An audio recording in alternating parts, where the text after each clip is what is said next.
بسم اللہ الرحمن الرحیم۔ السلام علیکم۔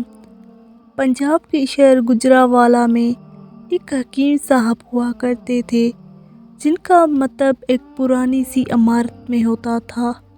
حکیم صاحب روزانہ صبح مطب جانے سے قبل بیوی کو کہتے، جو کچھ آج کے دن کے لیے تم کو درکار ہے ایک چٹ پر لکھ کر دے دو۔ بیوی لکھ کر دے دیتی۔ آپ دکان پر آ کر سب سے پہلے وہ چٹ کھولتے، بیوی نے جو چیزیں لکھی ہوتی ان کے سامنے ان چیزوں کی قیمت درج کرتے، پھر ان کا ٹوٹل کرتے، پھر اللہ سے دعا کرتے، یا اللہ، میں صرف تیری ہی حکم کی تعمیل میں تیری عبادت چھوڑ کر یہاں دنیا داری کے چکروں میں آ بیٹھا ہوں، جو ہے تو میرے آج کے مطلوبہ رقم کا بندوبست کرتے، میں اسی وقت یہاں سے اٹھ جاؤں گا۔ اور پھر یہی ہوتا، کبھی صبح کے 9:30، کبھی 10 بجے حکیم صاحب مریضوں سے فارغ ہو کر واپس اپنے گاؤں چلے جاتے۔ ایک دن حکیم صاحب نے دکان کھولی، رقم کا حساب لگانے کے لیے چٹ کھولی تو وہ چٹ کو دیکھتے ہی رہ گئے۔ ایک مرتبہ تو ان کا دماغ گھوم گیا۔ ان کو اپنی آنکھوں کے سامنے تارے چمکتے ہوئے نظر آ رہے تھے، لیکن جلد ہی انہوں نے اپنے اعصاب پر قابو پا لیا۔ آٹے دال وغیرہ کے بعد بیگم نے لکھا تھا، بیٹی کے جہیز کا سامان۔ کچھ دیر سوچتے رہے، بے شکر چیزوں کی قیمت لکھنے کے بعد جہیز کے سامنے لکھا، یہ اللہ کا کام ہے، اللہ جانے۔ ایک دو مریض آئے ہوئے تھے، ان کو حکیم صاحب نے دوائیں دے رہے تھے۔ اسی دوران ایک بڑی سی کار ان کے مطب کے سامنے آ کر رکی۔ حکیم صاحب نے کار یا صاحب کار کو کوئی خاص توجہ نہ دی، کیونکہ کئی کاروں والے ان کے پاس آتے رہتے تھے۔ دونوں مریض دوائیں لے کر چلے گئے۔ وہ سوٹ بوٹ صاحب کار سے باہر نکلے اور سلام کر کے بینچ پر بیٹھ گئے۔ حکیم صاحب نے کہا کہ اگر آپ نے اپنے لیے دوائیں لینی ہے تو ادھر اسٹول پر آ جائیں تاکہ میں آپ کی نبض دیکھ لوں، اور اگر کسی مریض کی دوائیں لے کر جانی ہے تو بیماری کی کیفیت بیان کریں۔ وہ صاحب کہنے لگے، حکیم صاحب، میرا خیال ہے کہ آپ نے مجھے پہچانا نہیں، لیکن آپ مجھے پہچان بھی کیسے سکتے ہیں، کیونکہ 14-15 سال بعد آپ کے مطب میں داخل ہوا ہوں۔ آپ کو گزشتہ ملاقات کا احوال سناتا ہوں، پھر آپ کو ساری بات یاد آ جائے گی۔ جب میں پہلی مرتبہ یہاں آیا تھا تو وہ میں خود نہیں آیا تھا، خدا مجھے آپ کے پاس لے آیا تھا، کیونکہ خدا کو مجھ پر رحم آ گیا تھا اور وہ میرا گھر آباد کرنا چاہتا تھا۔ ہوا اس طرح تھا کہ میں لاہور میں میر پور اپنی کار میں اپنے اپائیں گھر جا رہا تھا۔ عین آپ کی دکان کے سامنے ہماری کار پنکچر ہو گئی۔ ڈرائیور کار کا پہیہ تیار کر پنکچر لگوانے چلا گیا۔ آپ نے دیکھا کہ میں گرمی میں کار کے پاس کھڑا ہوں۔ آپ میرے پاس آئے اور آپ نے مطب کی طرف اشارہ کیا اور کہا کہ ادھر آ کر کرسی پر بیٹھ جائیں، اندھا کیا چاہے تو آنکھیں۔ میں نے آپ کا شکریہ ادا کیا اور کرسی پر آ کر بیٹھ گیا۔ ڈرائیور نے کچھ زیادہ ہی دیر لگا دی تھی۔ ایک چھوٹی سی بچی بھی یہاں آپ کی میز کے پاس کھڑی تھی اور بار بار کہہ رہی تھی، چلیں نا، مجھے بھوک لگی ہے۔ آپ اسے کہہ رہے تھے، بیٹی تھوڑا صبر کرو، ابھی چلتے ہیں۔ میں نے یہ سوچ کر کہ اتنی دیر سے آپ کے پاس بیٹھا ہوں، مجھے کوئی دوائیں آپ سے خریدنی۔ میں نے کہا، حکیم صاحب، میں 4-5 سال سے انگلینڈ میں ہوتا ہوں۔ انگلینڈ جانے سے قبل میری شادی ہو گئی تھی، لیکن ابھی تک اولاد کی نعمت سے محروم ہوں۔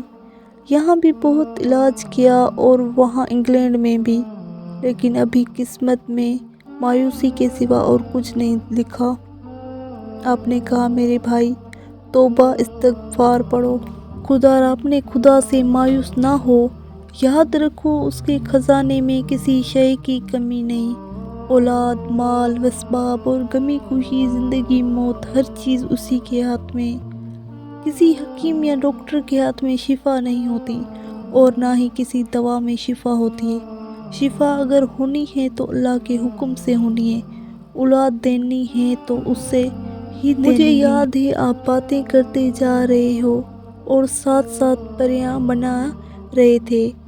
تمام دوائیاں آپ نے 2 حصوں میں تقسیم کر کے 2 لفافوں میں ڈالیں۔ پھر مجھ سے پوچھا کہ آپ کا نام کیا ہے؟ میں نے بتایا کہ میرا نام محمد علی ہے۔ آپ نے ایک لفافے پر محمد علی اور دوسرے پر بیگم محمد علی لکھا۔ پھر دونوں لفافے ایک بڑے لفافے میں ڈال کر دوائیں استعمال کرنے کا طریقہ بتایا۔ میں نے بے دلی سے دوائیں لے لی کیونکہ میں تو صرف کچھ رقم آپ کو دینا چاہتا تھا، لیکن جب دوائیں لینے کے بعد میں نے پوچھا کتنے پیسے؟ آپ نے کہا بس ٹھیک ہے۔ میں نے زیادہ اور ڈالا تو آپ نے کہا کہ آج کا کھاتے اب بند ہو گیا ہے۔ میں نے کہا مجھے آپ کی بات سمجھ نہیں آئی۔ اسی دوران وہاں ایک اور آدمی آ چکا تھا۔ اس نے مجھے بتایا کہ کھاتا بند ہونے کا مطلب ہے کہ آج کے گھریلو اخراجات کے لیے جتنی رقم حکیم صاحب نے اللہ سے مانگی ہے وہ اللہ نے دے دی ہے، مزید رقم وہ نہیں لے سکتے۔ میں کچھ حیران ہوا اور کچھ دل میں شرمندہ ہوا کہ میری کتنی گھٹیا خیالات تھے اور یہ سادہ سا حکیم کتنا عظیم انسان ہے۔ میں نے جب گھر جا کر بیوی کو دوائیں دکھائی اور ساری بات بتائی تو بے اختیار اس کے منہ سے نکلا وہ انسان نہیں کوئی فرشتہ ہے اور اس کی دی ہوئی دوائیاں ہمارے من کی مراد پوری کرنے کا باعث بنے گی۔ حکیم صاحب آج میرے گھر میں 3 پھول اپنے باہر دکھا رہے ہیں۔ ہم میاں بیوی ہر وقت آپ کے لیے دعائیں کرتے رہتے ہیں۔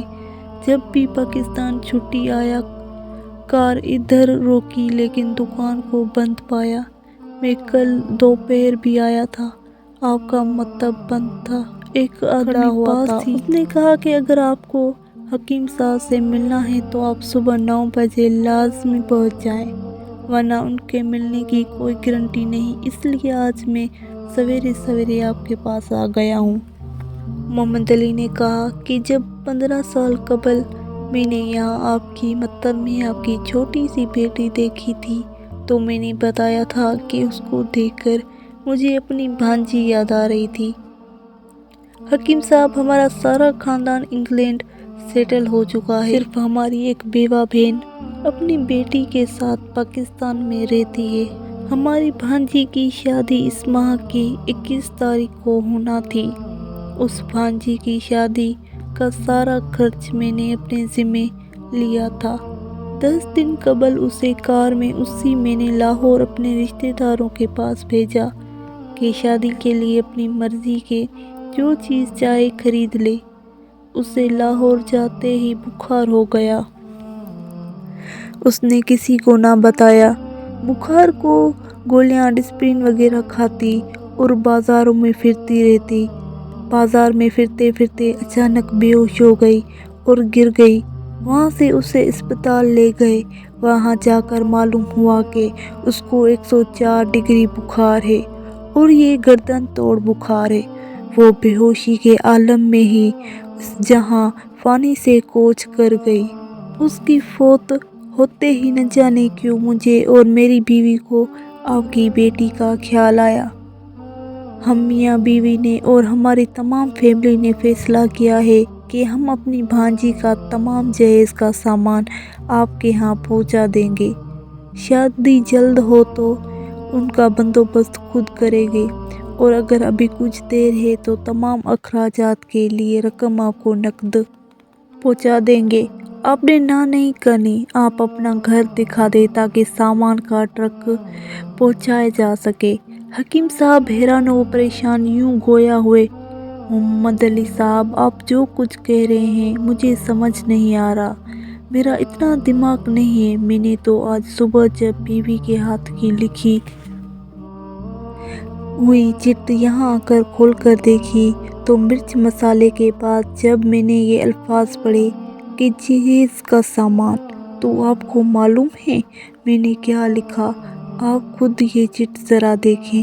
محمد علی صاحب نے یہ دیکھ کر حیران رہ گئے کہ بیٹی کے جہیز کے سامنے لکھا ہوا تھا، یہ کام اللہ کا ہے، اللہ جانے۔ محمد علی صاحب یقین کرے آج تک کبھی ایسا نہیں ہوا تھا کہ بیوی نے چٹ پر جہیز لکھی ہو اور مولا نے اس کا اسی دن بندوبست نہ کر لیا ہو۔ واہ مولا واہ، تو عظیم ہے، تو کریم ہے، آپ کی بھانجی کی وفات کا صدمہ ہے، لیکن اس کی قدرت پر حیران ہوں کہ وہ کس طرح اپنے معجزے دکھاتا ہے۔